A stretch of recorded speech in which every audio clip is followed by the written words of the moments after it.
sa Diyos ng pag-ibig at sa Kanya ay sumamba sa Diyos ating Ama. Iwanan at ating samahan ang Diyos ng buhay, Diyos nating gabay. Halina't magsilapit sa Diyos ng pag-ibig, at sa Kanya ay sumamba sa Diyos nating Ama. Sa ngalan ng Ama at ng Anak ng Espiritu Santo, Amen. sumainyo ang Panginoon. At sumayo rin. Upang tayo maging marapat sa misang ito, halina't magsisimuna para sa ating mga kasalanan at pagkukulang. Tayo pong lahat, inaamin ko sa makapangyarihang Diyos at sa inyo mga kapatid, na lubha akong nagkasala sa isip, sa salita at sa gawa, at sa aking pagkukulang. Kaya sinasamo ko sa mahal na Birheng Maria, sa lahat ng mga anghel at mga banal, at sa inyo mga kapatid, na ako'y ipanalangin sa Panginoong ating Diyos. Kaawaan tayo na mapagmahal na Diyos, patawarin sa ating mga sala, at patnubayan hanggang sa buhay na walang hanggan. Amen. Panginoon, kaawaan mo kami. Panginoon, kaawaan mo kami. Kristo, kaawaan mo kami. Kristo, kaawaan mo kami. Panginoon, kaawaan mo kami. Panginoon, kaawaan mo kami. Yumuko tayo, maaaring ibulong sa Panginoon ang ating intensyon. Dasal natin ang mga may sakit, mga nag-aalaga sa kanila, ang mga OFW, ang mga may pinagdaraanan ngayon sa buhay. Manalangin tayo. Ama naming makapangyarihan, tunghayan mo kaming pawang may kahinaan, at upang kami maipagsanggalang, iabot mo sa amin ang iyong kanang kamay sa pamamagitan ni Jesucristo, kasama ng Espiritu Santo magpa sa walang hanggan. Amen.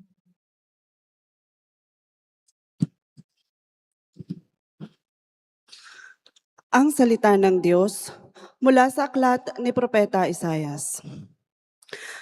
Sinasabi ng Panginoon, kung titigilan ninyo ang pangaalipin at pagsuway sa akin, at ang masasamang salitang iiwasan, kung ang nagugutom ay pakakainin ninyo at tutulungan, ang kadilimang bumabalot sa inyo ay magiging tila liwanag sa katanghalian. At akong Panginoon ang siyang sa inyo'y laging papatnubay. Lahat ng mabuting kailangan ninyo'y aking ibibigay. At palalakasin ang inyong katawan. Kayo'y matutulad sa pananim na sagana sa dilig.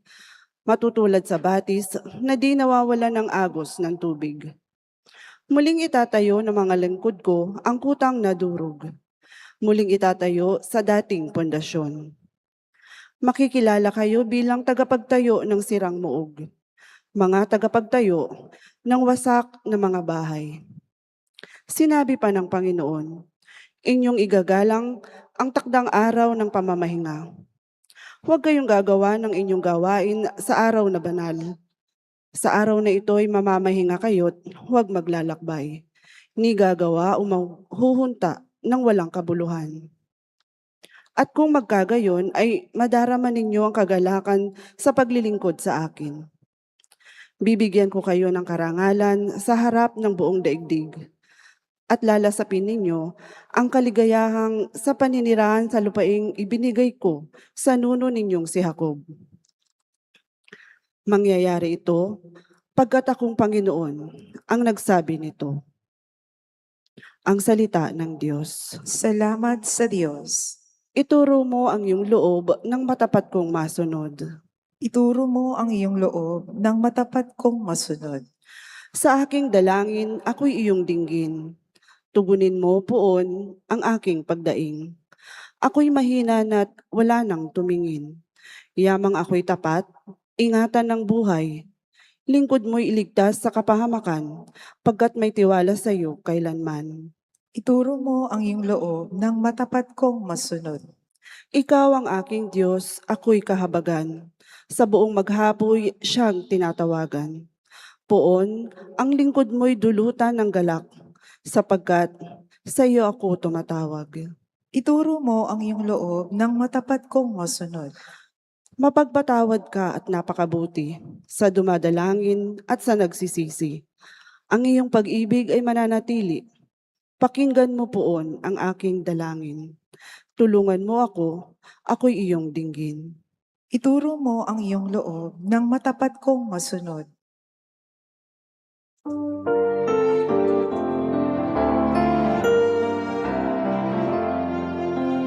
Di ba't sadyang may kapwa ang sarili, dapat kainan ng pagsisilbi at mamangha, ligaya'y dadalisay, pagsakapa buhay mo ay naalay. Bawat galing gamitin sa paglingap, laging damhin kung may naghihirap, at tandaan kanyang pagmamahalan, unang-unang atas ng kabanalan. Sumainyo ang Panginoon. At sumayo rin. Ang mabuting balita po ng Panginoon ayon kay San Lucas. Papuri sa iyo, Panginoon. Noong panahong iyon, nakita ni Jesus ang isang publikano, nagangalang Levi. Nakaupo siya sa paningilan ng buwis. Sinabi sa kanya ni Jesus, "Sumunod ka sa akin." Tumindig si Levi, iniwan ang lahat at sumunod kay Jesus. Si Jesus ay hinandugan ni Levi ng isang malaking piging sa kaniyang bahay. Nakasalo niya roon ang mga publikano at iba pang mga tao. Nagbulong-bulungan ang mga Pariseo at ang kanilang mga kasamang eskriba. Sinabi nila sa mga alagad ni Jesus, "Bakit kayo kumakain at umiinom, nakasalo ng mga publikano at ng mga makasalanan?" Sinagot siya ni Jesus, "Hindi nangangailangan ng manggagamot at ang mga walang sakit, kundi ang may sakit. Naparito ako hindi upang tawagin ang mga matuwid, kundi ang mga makasalanan upang magsisi." Mga kapatid, ang mabuting balita ng Panginoon. Pinupuri ka namin, Panginoong Hesukristo. Welcome sa Our Lady of Lazaret Quasay Parish, kung saan ayos lang pong umiyak. Samahan tayo ng mahal na ina sa pag-iyak at sa pagdarasal upang maging maayos ang lahat. Is God's love truly unconditional? Wala nga ba talagang kondisyon ang pagmamahal ng Panginoon? Personally, naniniwala po ako dito Hindi lamang batay sa aking karanasan, kundi maliwanag yan sa maraming mga bersikulo at sipi sa banal na kasulatan. Halimbawa na lang yung Romans 5 verse 8 na nagsasabing, "Ngunit pinatunayan ng Diyos ang kanyang pagmamahal sa atin nang samantalang tayo'y makasalanan pa, ibinigay niya ang bugtong na anak niya. Namatay na si Jesus para sa atin." Which means, hindi muna hinintay ng Diyos na magbago muna tayo, maging banal muna tayo, bago niya tayo mahalin. No?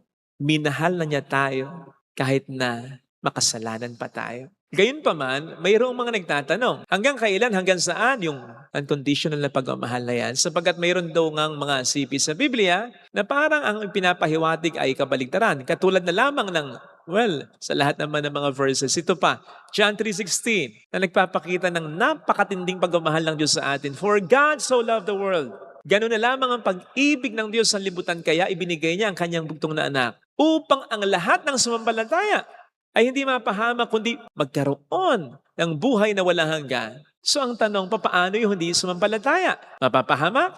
Katulad ng sinasabi sa verse 36 ng same chapter na yan, na nagsasabi ang sumampalataya kay Jesus ay magkakaroon ng buhay na walang hanggan, samantalang ang hindi ay mapapahamak. At sa halip ay mananatili sa kanila ang puot ng Diyos. So paano natin mapapaliwanag ito?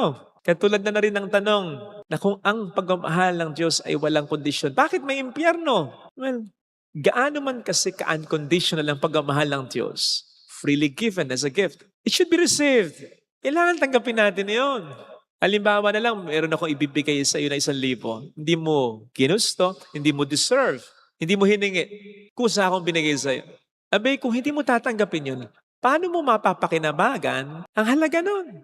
Yung hindi mo pagtanggap doon, hindi nagbawas ng kahit konting halaga ng 1,000 yun. Pero hindi mo kinabangan yung halaga sapagkat hindi mo pinahalagaan. Palagay ko parang ganon. Yung pagmamahal ng Diyos sa atin, ibinibigay niyang kusa sa atin, hindi natin deserve, hindi natin hiningi, freely given, pero kailangan nating tanggapin.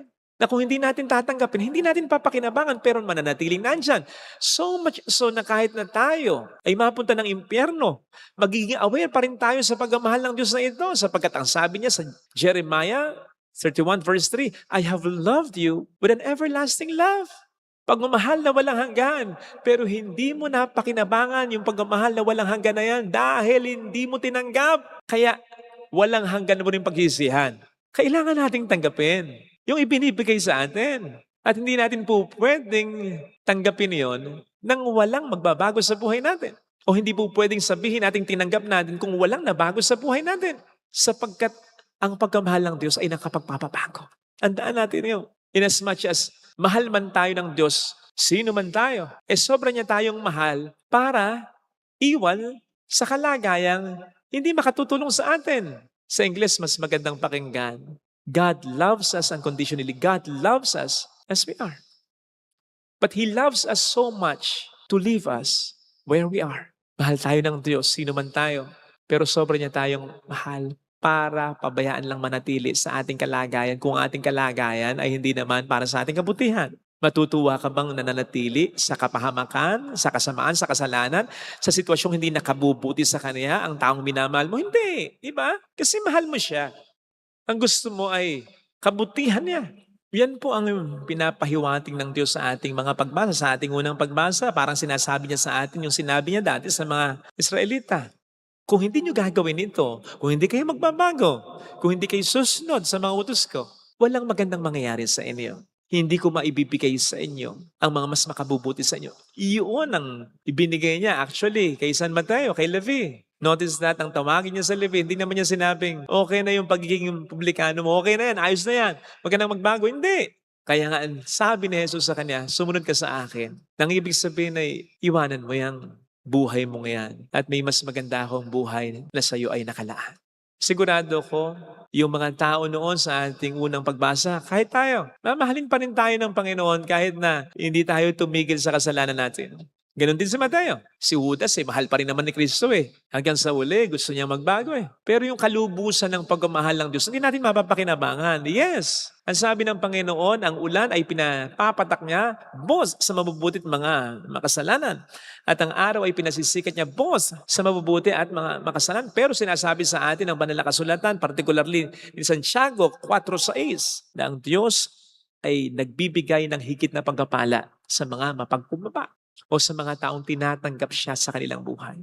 Nagbibigay ang Diyos ng higit na pagpapala sa mga taong tumatanggap talaga sa kanyang pagmamahal at para dito'y nababago ng kanyang pagmamahal. Hindi pwedeng patas lang. Siguradong mayroon tayong mas matindi at mas mahalagang biyayang makakamtan kung ang pagmamahal ng Diyos ay tatanggapin lamang natin sa ating buhay. Ito sana ang hilingin nating biyaya sa ating banal na pagdiriwang. Amen. Lagay natin ang ating kanang kamay sa tapat ng ating puso. Unconditional naman talaga ang pagmamahal ng Diyos. Binibigay niya sa atin ang kusa. Hindi natin deserve. Pero kailangan nating tanggapin para pakinabangan natin. Alam kong may magagawa ang Diyos. Tanggapin mo ang pagpapala ng Diyos. Alam kong may magagawa ang Diyos. Maniwala ka rin na mahal ka na. Tanggapin mo yun sa puso mo. Kung ako'y magtatapat, huwag kang matutunan. Ako'y magtatapat Sa Kanya'y maglilingkod. sa Kanya'y Tibayan mo ngayong pananampalataya. Patuloy kang umasa. Alam kong may magagawa ang Diyos.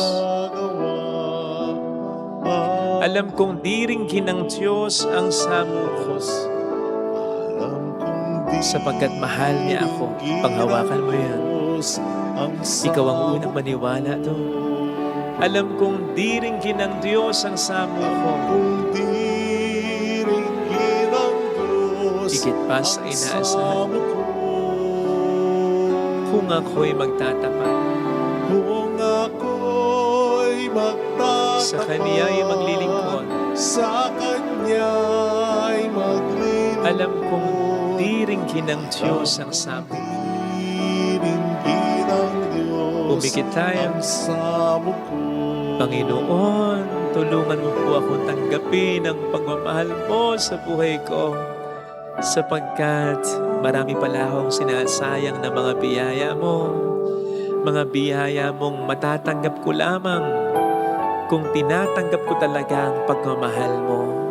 Pagmamahal mo nakapagpapabago ng buhay ko, mas nakapagpapatatag ng pananampalataya, mas nakapagbibigay ng gabay sa aking mga desisyon, mas nakapagbibigay sa akin ng tapang at ng lawak ng pangunawa. Gusto ko na maghari ka sa buhay ko.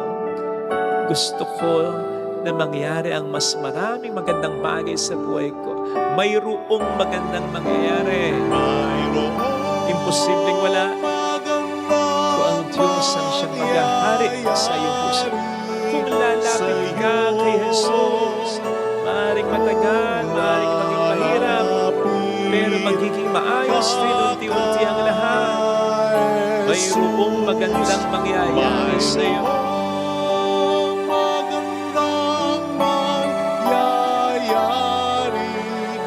Kung lalapit kay Jesus, Kung lalapit kay Jesus. papuri sa Ama at sa Anak sa Espiritu Santo. Kapara ng sa unang-una, ngayon, magpakailanman at magpasawalang hanggan. Amen.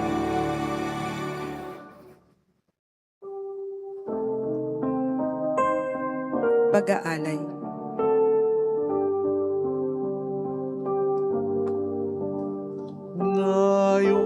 Ngayon sa iyong harapan, kami nag-aalay. Alak at tinapay, alay ng iyong bayan.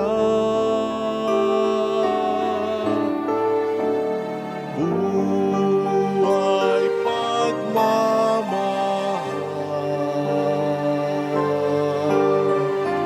alak at tinapay.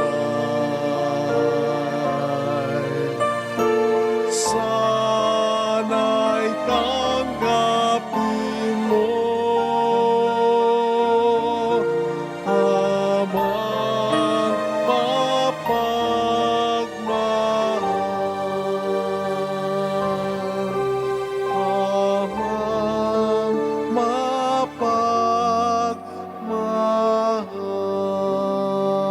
mapagmahal. Manalangin tayo, pang ating handog ay maging kalugod-lugod sa Diyos Amang makapangyarihan. Tanggapin nawa ng Panginoon itong paghahain sa iyong mga kamay sa kapurihan niya at karangalan sa ating kapakinabangan at sa buong sambayanan niyang banal. Ama naming lumikha, tanggapin mo ang aming paghahaing ito ng iyong pakikipagtipan at ng aming pagsamba. Maganap nawa ito sa ikapagpapatawad ng mga kasalanan at sa ikapagpapahayag ng aming utang na loob sa iyong pagmamahal. Sa pamamagitan ni Jesucristo, kasama ang Espiritu Santo, magpa sa walang hanggan. Amen. Sumayin niyo ang Panginoon. At sumayo rin, Itaas sa Diyos ang inyong puso at diwa. itinaas na namin sa Panginoon. Pasalamatan ng Panginoong ating Diyos. Marapat na siya ay pasalamatan. Ama naming makapangyarihan, tunay ngang marapat na ikaw ay pasalamatan sa pamamagitan ni Jesucristo na aming Panginoon. Binibigyan mo kami ng bagong pagkakataon upang ganapin ang paghahanda ngayon para sa pagdiriwang ng muling pagkabuhay. Kaysa ng iyong anak na minamahal aming inilalaan, panahon, talino, tiyaman, para ganapin ang iyong kalooban ng kapwa-tao'y lubos na damayan sa pagdiriwang namin sa aming pagsilang bilang mga kaanib ng iyong sambayanan. Kami iyong pinagkakamit ng katayuang ganap sa pagtatangkilik. Kaya kaisa ng mga anghel na nagsisiawit ng papuri sa iyo ng walang humpay sa kalangitan, kami nagbubunyi sa iyong kadakilaan. Santo, Santo, Santong Panginoong Diyos na mga hukbo, napupuno ang langit at lupa ng kadakilaan mo, o sana sa kaitaasan. Pinagpala ang naparirito sa ngalan ng Panginoon, o sana sa kaitaasan. Ama naming banal, ikaw ang bukhal ng tanang kabanalan. Kaya't sa pamamagitan ng iyong Espiritu gawin mong banal, ang mga kaloob na ito, ang para sa amin, ay maging katawan at dugo ng aming Panginoong Hesukristo. Bago niya pinagtiis ang kusang loob na maging handog, ginawa kaniya ang tinapay, pinasalamatan kaniya, pinagati-hati niya iyon, iniabot sa kaniyang mga alagad at sinabi, "Tanggapin ninyong lahat ito at kanin. Ito ang aking katawan na ihahandog para sa inyo."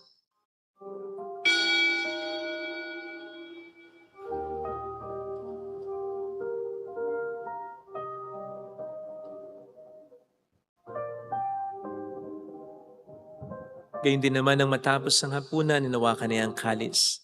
Muli kaniyang pinasalamatan. Inibot niya ang kalis sa kaniyang mga alagad at sinabi, "Tanggapin ninyong lahat ito at inumin. Ito ang kalis ng aking dugo ng bago't walang hanggang tipan.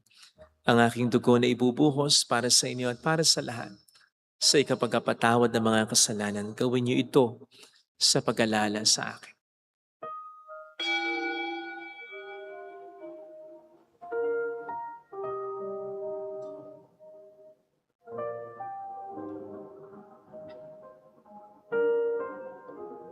Ipagbunyi natin ang misteryo ng ating pananampalataya. Si Kristo'y namatay, si Kristo'y nabuhay, si Kristo'y babalik sa wakas ng panahon. Ama, ginagawa namin ngayon ang pag-alaala sa pagkamatay at muling pagkabuhay ng iyong anak. Kaya inialay namin sa iyo ang tinapay ng buhay, ng kalis ng kaligtasan. Kami nagpapasalamat dahil kami iyong minarapat at tumayo sa harap mo para maglingkod sa iyo. Sinasamo namin kami na magsasalo sa katawan at dugo ni Kristo ay mabuklod sa pagkakaisa sa pamamagitan ng Espiritu Santo. Ama, lingapin mo ang iyong simbahang laganap sa buong daigdig. Puspusin mo kami sa pag-ibig. Kaisa ni Leon na aming Papa, ni Dennis na aming Obispo at ng Tanang Kaparian. Alalahanin mo ang mga kapatid naming nahimlay na may pag-asang sila'y muling mabubuhay, lalo ng aming mga ipagdarasal.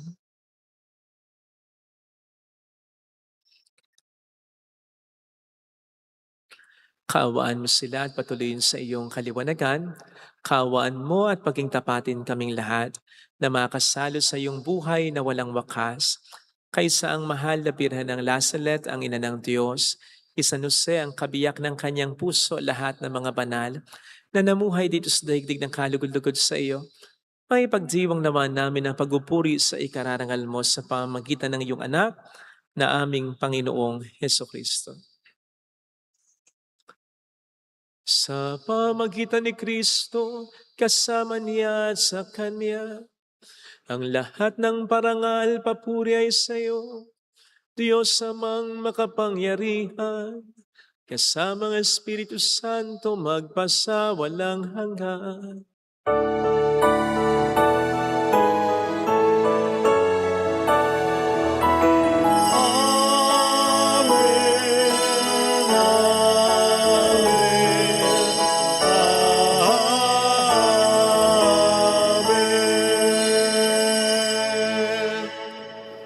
Tumawag tayo sa ating Ama.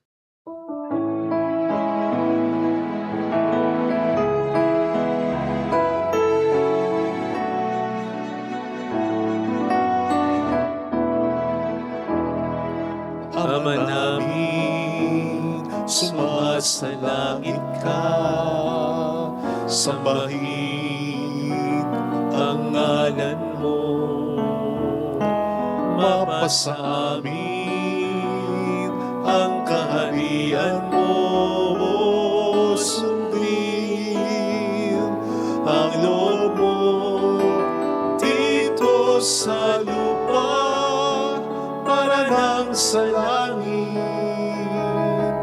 Bigyan mo kami ngayon ng aming kakanin sa araw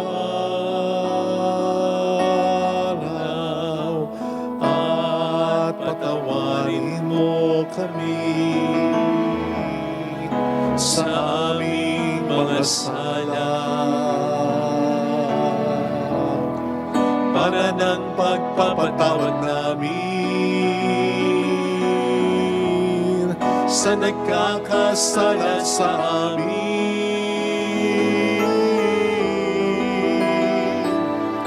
At huwag mo kami ipahintulot sa tukso at ihadya mo kami sa lahat ng masama.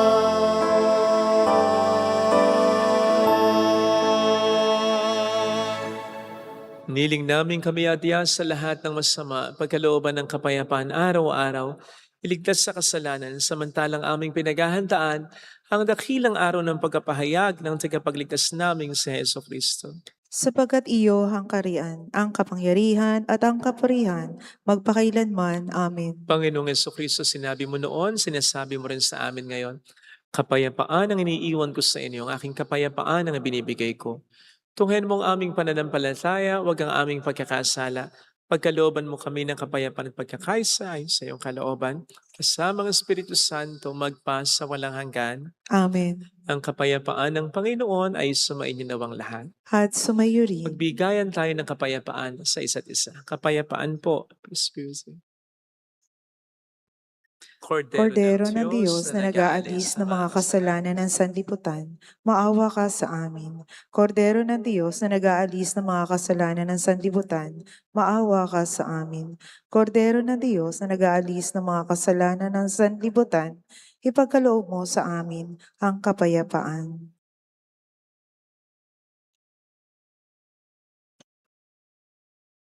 Narito sa harap natin ng Panginoon ang ating buhay at kaligtasan. Mapalad tayong inaanayahan. Panginoon, hindi ako karapat-dapat na magpatuloy sa iyo, ngunit sa isang salita mo lamang ay gagaling na ako.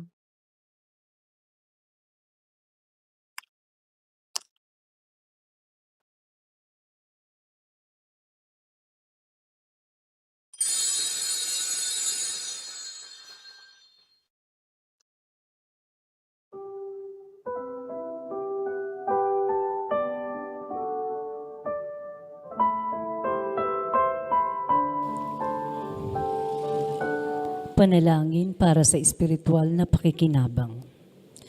Panginoong Hesus, ako ay naniniwala na ikaw ay nasa kabanal-banalang sakramento.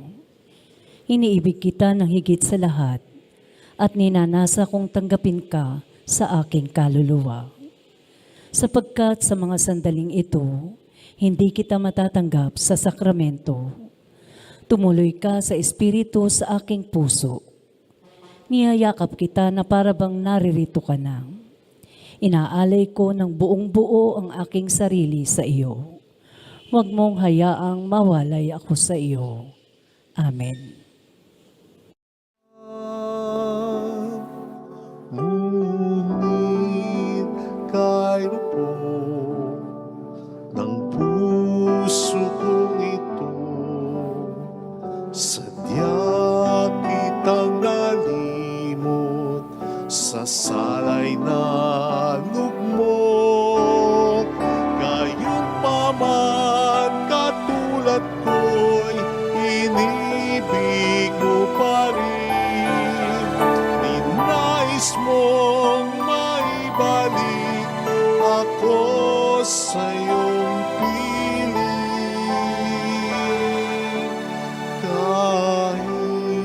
tanging anak, iyong ibinigay sa aking kaligtasan.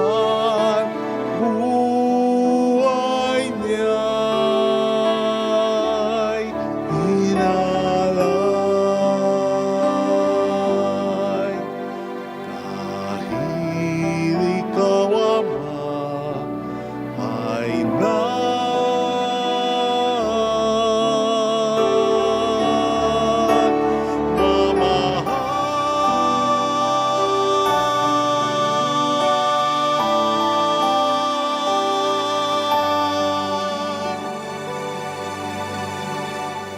Manalangin tayo. Ama naming mapagmahal, kaming pinapagsalo mo sa banal na piking, ay makapakinabang nawa sa buhay mong bigay sa amin at maitaguyod nawa kami nito hanggang aming sapitin ang iyong maligayang piling sa pamamagitan ni Jesucristo kasama ng Espiritu Santo magpa sa walang hanggan. Amen. Holy God, Holy Mighty One, Holy Immortal One. Have mercy on us and on the whole world. Holy God, Holy Mighty One, Holy Immortal One. Have mercy on us and on the whole world. Holy God, Holy Mighty One, Holy Immortal One. Have mercy on us and on the whole world. Jesus, King of Mercy. We trust in you. Alalahanin. Alalahanin, o mahal na Birhen ng Lazaret, ina ng pag-asa, ikaw ang nagpapaalala sa aming magbalik loob sa Ama. Ito ang nagpapatunay na ang kagandahang loob mo'y nananatiling busilak. Sa pag-aaruga mo sa amin, tungkulin mo'y tinupad. Sa paanan ni Kristo'y tinuring mo kaming mga tunay mong anak. Kaya ninais mong ni Isay huwag mapahamak, maging sa iyong walang tigil na pananalangin, pati luhay pumatak. Huwag namang mawala ng saysay ang iyong paghihirap. Hiling nawa namin sa iyo, aming inang liyag, na matapos ang pakikibaka namin sa mundong ito at sa pananatili naming tapat kay Kristo. Sa kapurihan mo'y makibahagi kaming ganap upang kung nasaan ka ngayon ay maparoon din kaming lahat at ang kaganapan ng kalwalatian ng Diyos ang may tuluyang matupad siya nawa. Mahal na Birhen ng Lazaret, tagapagkasundo ng mga makasalanan. Ipanalangin mong walang patid kaming mga tumudulog sa iyo. Marami pong salamat sa inyong pakikisa at sa mga tulong na binibigay ninyo na nagiging dahilan para marami din tayong matulungan. Salamat po. Panginoon po ang bahala sa inyo. Yun po ang lagi kong personal na dasal. Lagi naming dasal din dito. Thank you. Sumayin niyo ang Panginoon. At sumayo rin. Pagpalain kayo kasama ang ating pamilya ng mapagmahal na Diyos, ng Ama at ng Anak, ng Espiritu Santo. Amen. Umayo tayo sa kapayapaan ni Kristo. Salamat sa Diyos.